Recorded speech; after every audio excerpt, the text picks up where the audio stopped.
Mama, ongea na mwanao.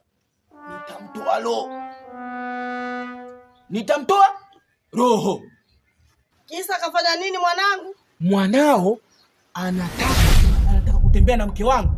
Anamsumbua mke wangu anamwambia amtaki, aelewi. Sasa mwanangu, tungekaa chini wewe pamoja na mwanangu mimi tukayaongea. Mimi namtaka mwanao, nasemaje? Kwanza nikimshika ama zake ama zangu. Mke wangu, hebu mueleze huyu mama.